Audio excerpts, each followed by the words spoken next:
Belgium. Table of contents, Belgium. All about Belgium. With visiting and touring information. Geography. History. Attractions. And other points of interest. Dr. Sydney Soclof. Dr. Sydney 22@gmail.com. 2022. Narration by Dr. Sydney Soclof. Zoe Phonemes. And Nathan Koltove. For a more complete discussion of YouTube navigation, please go to this video using the link here. Chapter 1. Introduction to Belgium. This is the flag of Belgium. This is the shield and the motto of Belgium. Belgium is officially the Kingdom of Belgium. Or in Dutch, Koninkrijk België. In French, Royaume de Belgique. And in German, Koninkrijk België. Chapter 2. Geography of the Low Countries. Belgium, a federal state in Western Europe, is a founding member of the European Union, and hosts the European Union's headquarters, and those of several other major international organizations such as NATO. Belgium is part of the Low Countries. These are collectively the three small countries of the Netherlands, Belgium, and Luxembourg, and they're also known as the Benelux countries. The name Benelux countries was first used to name the customs agreement that initiated the Union signed in 1944. It is now used in a more general way to refer to the geographic, economic and cultural grouping of these three countries. As the name implies, this area is generally very low, in flat land. However, most of Belgium, especially the southern part in the Ardennes, is not at a low elevation at all. And Luxembourg is actually very hilly and even mountainous. With a population of only 11 million people, Belgium is a comparatively small nation. And approximately the size of the state of Maryland. Belgium has three main geographical regions: the low coastal plain in the northwest, just to the north of Brussels, the Central Plateau, and the Ardennes uplands in the southeast adjacent to Luxembourg and Germany. The heavily forested and hilly terrain of the Ardennes was the invasion route through Belgium taken by the German army in the May 1940 invasion of France, and also the main area of fighting in the Battle of the Bulge in December 1944. Most of the population of Belgium is in the lower and flatter northern part of the country, especially around Brussels and the second largest city, Antwerp. Belgium straddles the cultural boundary between Germanic and Latin Europe. It is home to two main linguistic groups. The Dutch speakers, about 60%, mostly Flemish in the region of Flanders between Brussels and the Netherlands, and the French speakers, about 40%, mostly Walloons, in the region of Wallonia between Brussels and France.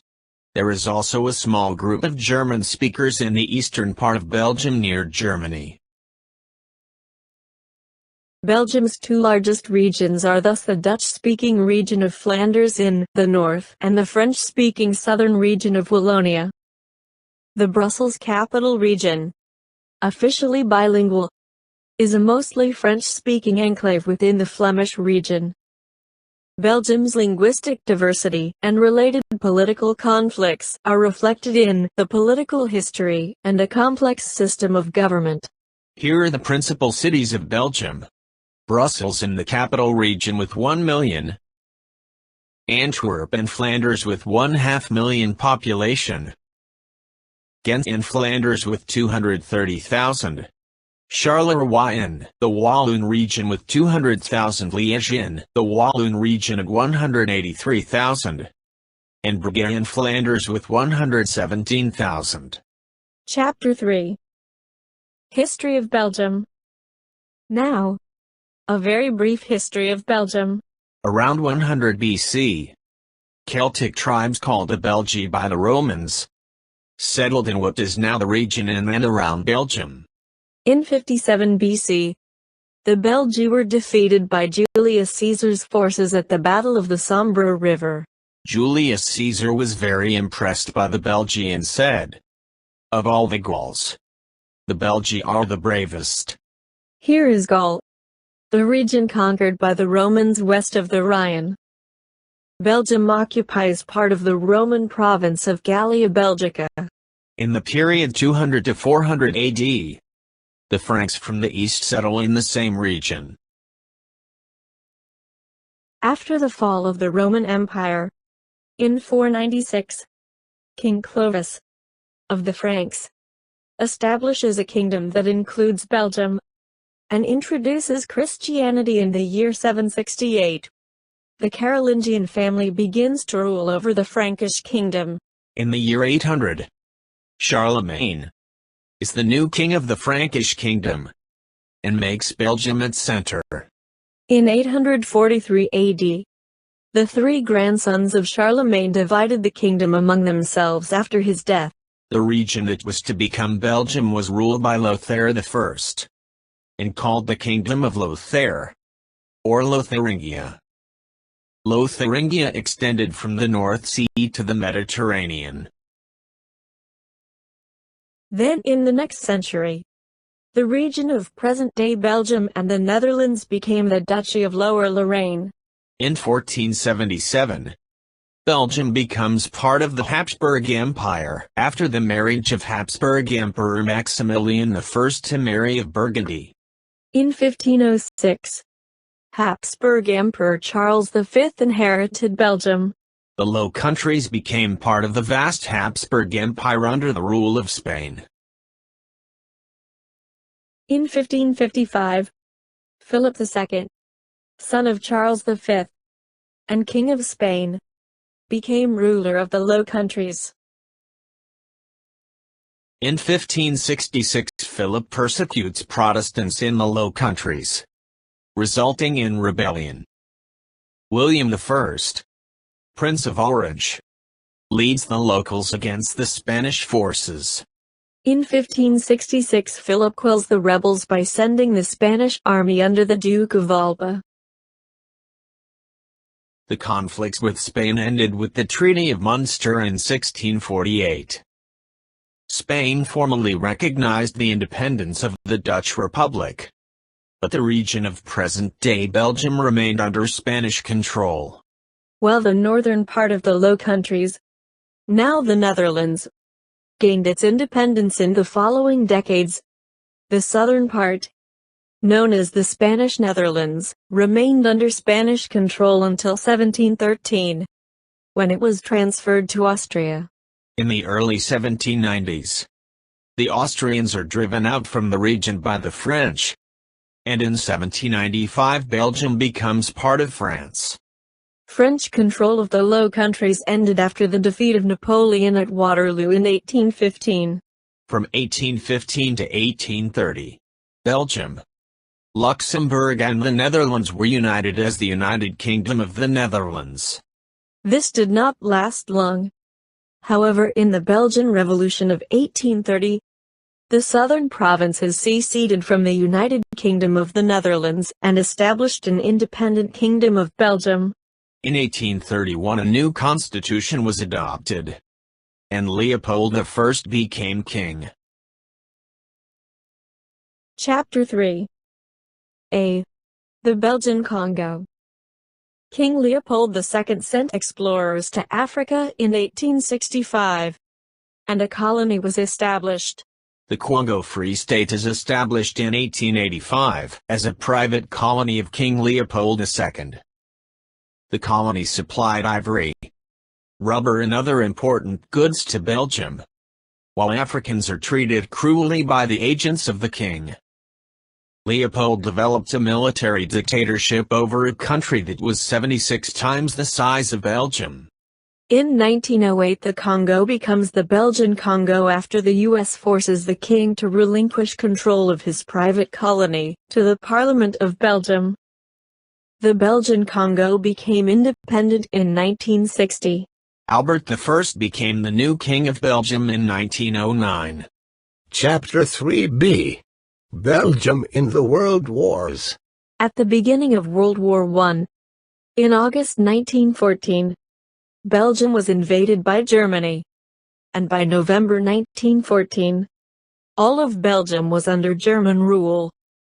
Belgium became the battlefield of many bloody fights during the war. In World War II, Germany began a rapid invasion of the Low Countries on May 10, 1940. Turning now to the post-war years.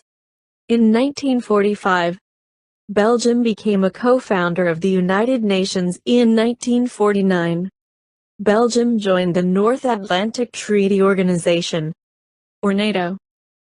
Belgium gave up the Congo in 1960. In 1992, Belgium joined the European Union, and in 2002 the euro replaced the Belgian franc. Chapter 4. Brussels. Brussels, in French, is Bruxelles, and in Dutch, Brussels. It is the capital of Belgium, and the de facto capital of the European Union, EU. It is also the largest urban area in Belgium. Brussels has grown from a 10th-century fortress town, founded by a descendant of Charlemagne, to more than 1 million inhabitants, with a metropolitan area population of over 1.8 million, making it the largest in Belgium. Since the end of World War II, Brussels has been the main center for international politics, hosting principal European Union institutions, as well as the headquarters of the North Atlantic Treaty Organization, NATO. The city has become the polyglot home of numerous international organizations, politicians, diplomats and civil servants. Charles of Lorraine, a descendant of Charlemagne, founded what would become Brussels as a fortress town around the year 979. Historically Dutch-speaking, Brussels has seen a major shift to French since Belgian independence. Today the city is officially bilingual. All road signs, street names, and many advertisements and services are shown in both languages. Linguistic tensions remain, however, and the language laws regarding some municipalities surrounding Brussels are an issue of considerable controversy in Belgium. The Brussels capital region is predominantly French-speaking, with about 60 to 85% of the population being French speakers, including migrants and second-language speakers, and about 10 to 15% are native Dutch speakers.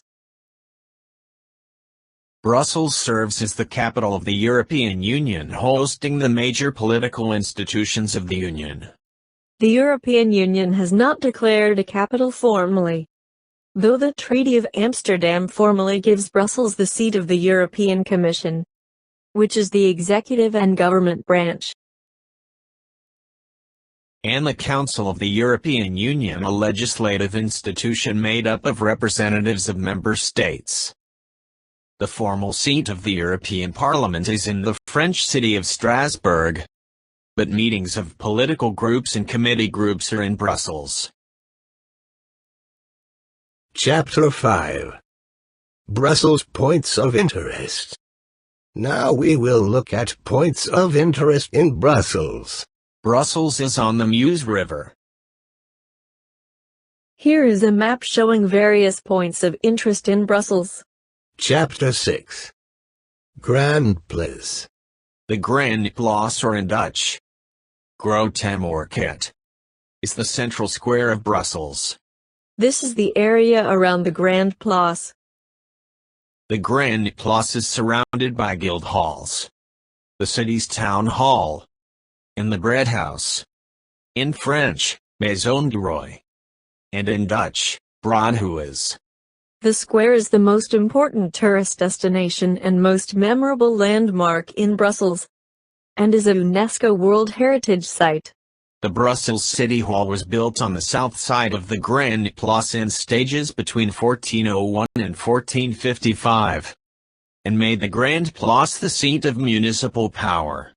The City Hall towers 96 meters, 315 feet, high, and is capped by a statue of Saint Michael slaying a demon. To counter this symbol of municipal power, the Duke of Brabant built a large building from 1504 to 1536 across from the City Hall as a symbol of his power. It was built on the site of the first cloth and bread markets, which were no longer in use, and it became known as the King's House, although no king has ever lived there. It is currently known as the Maison du Roi, King's House, in French, though in Dutch it continues to be called the Broodhuis, or Bread House, after the market whose place it took. Wealthy merchants and the increasingly powerful guilds of Brussels built houses and guild halls around the Grand Place. Chapter 6a. Manneken Pis.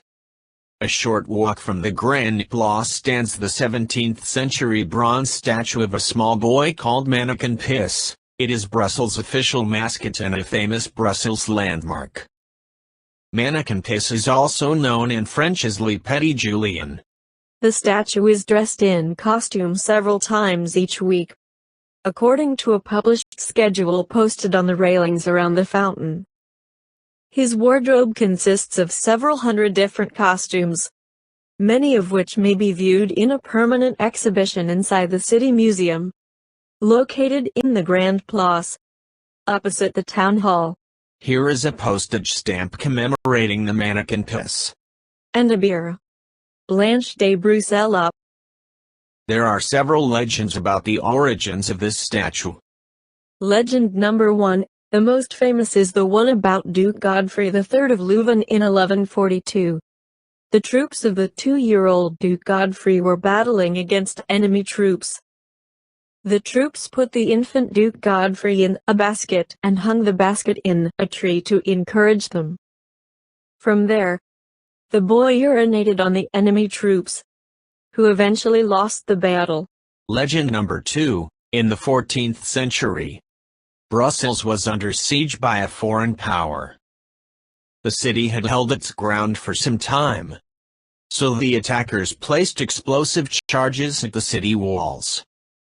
A little boy named Juliansk urinated on the burning fuse and thus saved the city. In legend number 3, told often to tourists, a wealthy merchant during a visit to the city with his family had his beloved young son go missing. The merchant hastily formed a search party that scoured all corners of the city until the boy was found happily urinating in a small garden. The merchant had the fountain built as a gift of gratitude to the locals who helped out during the search. In legend number 4, a small boy went missing from his mother who was shopping in the center of the city. The woman was panic-stricken by the loss of her child, and called upon everyone to help find her child. A citywide search began, and when at last the child was found, he was urinating on the corner of a small street. In legend number 5, a young boy was awoken by a fire, and put out the fire with his urine. This saved the king's castle from burning down. The Royal Palace of Brussels, in Dutch, the Koninklijk Paleis van Brussel, and in French, the Palais Royal de Bruxelles, is the official palace of the King and Queen of the Belgians. However, it is not used as a royal residence, as the king and his family live in the royal castle of Laeken on the outskirts of Brussels. The palace is situated in front of Brussels Park. A long square called the Plein, or Place des Palais, separates the palace from the park. This is the Royal Palace and the Brussels Park. Chapter 6b. Atomium. The Atomium is an iconic building in Brussels originally constructed for Expo 58, the 1958 Brussels World's Fair. It stands 102 meters, 335 feet, tall. Its 918-meter, 59 feet, diameter stainless steel-clad spheres are connected so that the whole forms the shape of a unit cell of an iron crystal, magnified 165 billion times. Tubes connect the spheres along the 12 edges of the cube and all 8 vertices to the center. The tubes enclose escalators and a lift to allow access to the 5 habitable spheres, which contain exhibit halls and other public spaces. The top sphere provides a panoramic view of Brussels. This is the Atomium overlooking Brussels. The Rue des Bouchers is one of the most characteristic pedestrian streets of Brussels. It is known as Brussels Valley due to the numerous cafes and restaurants offering all types of local and international cuisine, Italian, Greek, Chinese and Indian. Chapter 6C. Brussels Hop-on Hop-off Bus Tour. For the first-time visitor to Brussels, a good way to get acquainted with the city is by a sightseeing hop-on, hop-off bus tour. One such tour is offered by City Sightseeing. City Sightseeing offers 2 routes. Line 1 or Blue Line, Brussels Atomium, goes to the northern part of Brussels and includes the Atomium. These are the stops of Line 1 Brussels, Atomium. This loop has 10 stops with a total duration of 75 minutes. Line 2 or the Red Line, Brussels, Europe, goes to the southern part of Brussels and includes the European Union buildings. These are the stops of Line 2 or the Red Line, Brussels, Europe. This loop has 12 stops with a total duration of 75 minutes. Transfers between the 2 loops can be made at the central station. Chapter 7. Brugge. Brugge in Flemish, or Brugge in French, was once the second largest city in Europe after London. It was a major player in the cloth trade with Britain and was very wealthy during its golden age. Today, Bruges is a popular tourist destination for Europeans and visitors from around the world. Brugge is a beautiful medieval city that is sometimes called the Venice of the North because of its beautiful canals. Here is a map showing the central part of Brugge and the various points of interest. Here is the center of Brugge showing the 2 principal squares, Market Square and Berg Square. Market Square is at the center of the ancient walled city of Brugge, lined with 17th-century gabled houses and dominated by the 14th-century belfort or belfry. Here is the location of Market Square in the very heart of Brugge. On the eastern side of the square stands the government provincial, the seat of the provincial administration, in a 19th-century Gothic structure. At a height of 270 feet or 82 meters, the Belfry Tower is not only easily found, but visitors can climb the more than 350 steps to the top to enjoy panoramic views of the city. One of the Belfry's most outstanding features is its 47 bells with a variety of melodies. The Berg is another of the town's main squares, also known as the Fortress. This open square was the one-time home to a fortress built for Count Baldwin I to protect the town from Norman invaders. Today visitors to the square can admire its 9 centuries of architecture. Adjacent to the Berg is the Stadhuis, or Town Hall. The Stadhuis or Town Hall has elegant medieval turrets and 6 narrow windows bearing the coats of arms from neighboring towns and villages during the Middle Ages. Inside the Stadhuis is the famous council chamber, renowned for its ornate ceiling, murals, and the brass statue of the city's patron saint. The Heilig-Blood Basilica of the Holy Blood, sits next to the Town Hall, and consists of a 12th-century Romanesque lower chapel and a 15th-century Gothic upper chapel. The lower chapel is the oldest in the city, and was built to house the relics of Saint Basil, from which the chapel gets its name. The upper chapel houses the basilica's best-known relic, that of the Holy Blood. The golden crystal container from Constantinople is thought to contain sheep's wool with the blood of Christ, said to have been brought to Brugge after the Second Crusade in the 12th century. Each Ascension Day the relic is paraded through the town in the procession of the Holy Blood, a tradition that has been in existence since the 15th century. The Vismarket is connected to the Berg by Blinde Ezel, or blind donkey, the street that runs alongside the town hall and crosses one of the city's many canals.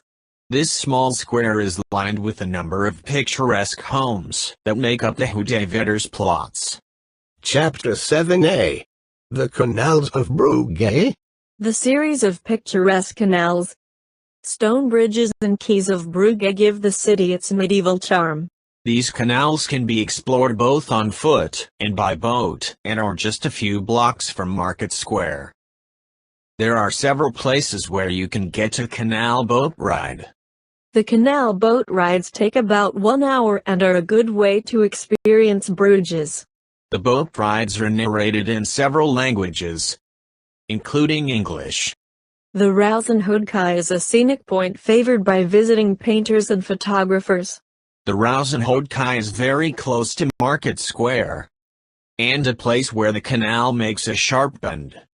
The Groningen Museum is accessed through a 13th-century gateway and houses the city's best-known collection of Flemish paintings from the 14th century onward. The Groningen Museum is along a park near the canals. Works by Jan van Eyck, David Memling, Hieronymus Bosch, and Jan van Goyen are all on display. The Groothuise Museum was originally the seat of the Lords of Groothuise, but now houses the Museum of Antiquities and Fine Arts. The 15th-century Groothuise mansion displays a variety of fine and applied art, including a 16th-century tapestry entitled The Triumph of Alexander the Great. The Onze Lieve Vrouwekerk, or the Church of Our Lady, is a 13th-century Gothic monument exhibiting an eclectic mix of styles and dates due to several refurbishings and remodelings. This shows the location of the Onze Lieve Vrouwekerk. The church tower stands at a height of nearly 400 feet or 122 meters, making it the tallest spire tower in Belgium. The interior of the Onze Lieve Vrouwekerk houses the Renaissance mausoleum of Charles the Bold and the Gothic-style mausoleum of the Mary of Burgundy, among numerous other artistic treasures. Michelangelo's marble, Our Lady and the Child Jesus, is on display here. The Memling Museum pays tribute to one of Brugge's most famous painters, Hans Memling, 1433 to 1494. And explores some of his best work. The Memling Museum is housed in the former St. Jan's Hospital. And its most notable displays include the mystical marriage of St. Catherine, and the altarpiece, St. John the Baptist and St. John the Evangelist. Chapter 8. Zeebrugge. Our port for visiting Belgium is Zeebrugge. Zeebrugge is a port on the North Sea, 10 miles north of Brugge and 60 miles from Brussels. Zeebrugge is at the end of an 8-mile-long canal connecting the city of Brugge with the North Sea. It is actually an artificial port, built because the existing marine channel to Brugge at the time had become clogged with silt. Because of its strategic location, Belgium has often been targeted by opposing military forces in 1918. During World War I, British naval forces sank block ships in the harbor of Zeebrugge to block the entry of German submarines in 1944. The entire port was destroyed by the retreating Germans. The port of Zeebrugge is a man-made harbor for cargo and for tourists attracted to the area's many historic and architectural highlights. The Zeebrugge Center is approximately 2.5 miles or 4 kilometers from the port. A number of people have asked about how to get from Zeebrugge to Brugge. There is a train from the nearby village of Blankenberge to Brugge, and the trip takes only 11 minutes. The train cost €5. The village of Blankenberge is about 2.5 miles from the port, but there should be a shuttle or tram that runs often. The train from Blankenberge to Brugge goes every hour at 10 minutes past the hour. There's also a bus that goes to Brugge from the train station. From the railway station of Bruges to the center is about a 20-minute walk, or you can take a bus there and it's a 5-minute ride. Chapter 9. Ghent. Ghent was an important city during the Middle Ages, serving as the seat of the Counts of Flanders and the center of the textile trade. Modern Ghent is undergoing a major renovation, restoring its Gothic and Renaissance architecture, and attracting visitors to its mostly pedestrianized streets. This is a view of Ghent. Art also plays an important role in Ghent, especially in the city's St. Bavo's Cathedral where Jan van Eyck's 15th century Adoration of the Mystic Lamb, and Rubens' The Vocation of St. Bavo, are on display. An exciting way to see Ghent is by a hop-on, hop-off boat tour. The hop-on, hop-off boat tour has 6 stops and walking routes. This is a map of Ghent. It shows the route of the boat tour and points of interest. Chapter 10. Antwerp. Antwerp was never a political capital, but was one of the most economically influential cities in Northern Europe. In the 15th century, the connection of Brugge to the sea became laden with silt, shifting the center of trade to Antwerp. A Renaissance followed, producing many of the city's Renaissance and Gothic structures. Peter Paul Rubens, along with his contemporaries, built Antwerp into a center of the arts, and many of Rubens' finest work can be found in the city's religious buildings and museums. Over the centuries, Antwerp has also emerged as the world's largest center of diamond cutting. Antwerp is on the Scheldt River, and is one of the largest ports in Europe. This is a satellite view of Antwerp on the Scheldt River. The port of Antwerp on the Scheldt estuary is one of the largest in Europe and Belgium's major port. Here is Antwerp's central square, the Grote Markt.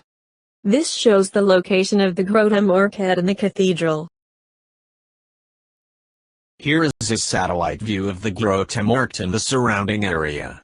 And a closer-up view.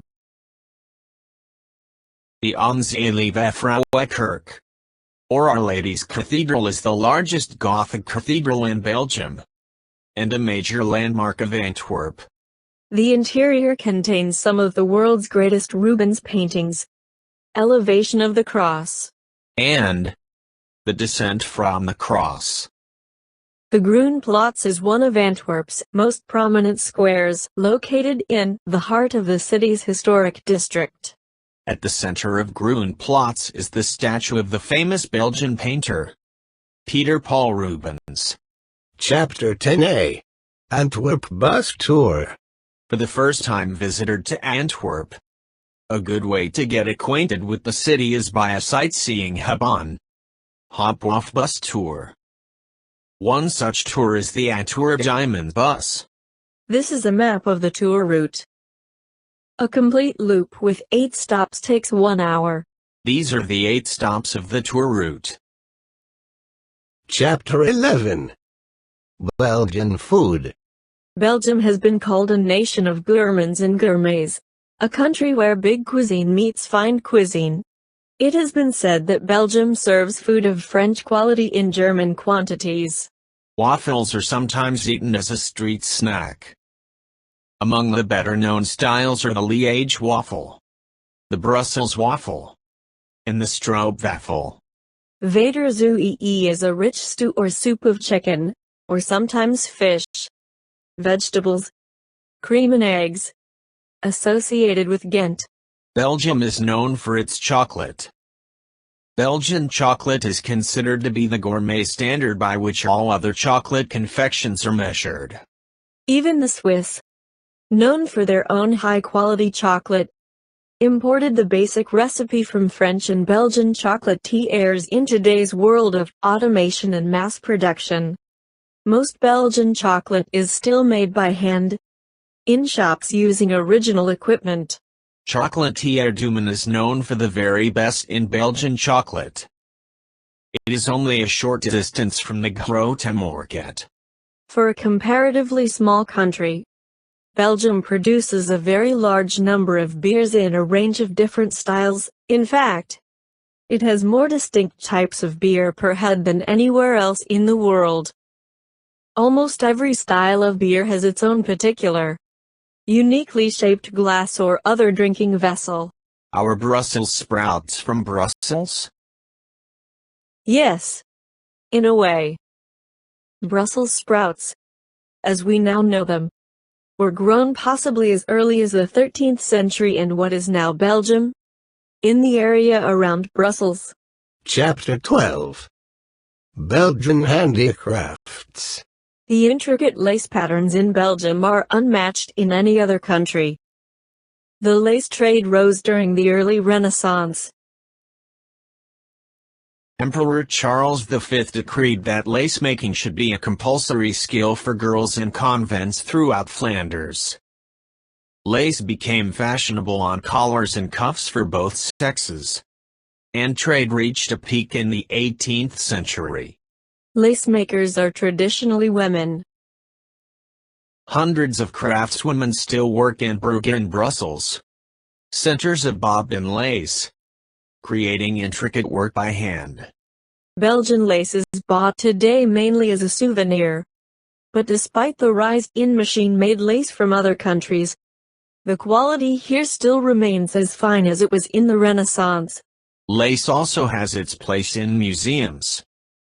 Situated close to the Grand Place, the Musée de Costume et de la Dentelle, or the Museum of Costume and Lace, has a permanent collection of fine lace. Chapter 13. The climate of Belgium. Will it be hot? Or will it be cold in Belgium?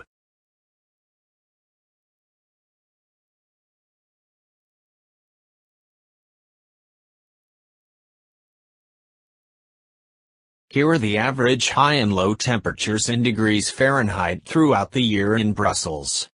Here are the average high and low temperatures in degrees Celsius throughout the year in Brussels. Here is the average number of rainy days per month in Brussels. We see that it rains quite often, around half the days, year-round. Here are the average high and low temperatures in degrees Fahrenheit throughout the year in Brugge.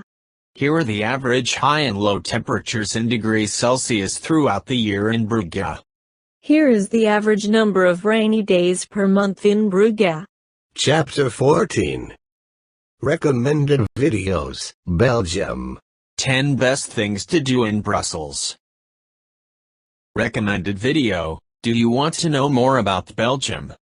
4 minutes. 11 seconds. Recommended video, La Grande Place, Brussels, 3 minutes. Recommended video, Brugge's Belgium tourist attractions, 3 minute, 7 seconds. Table of contents, Belgium. Thanks for watching.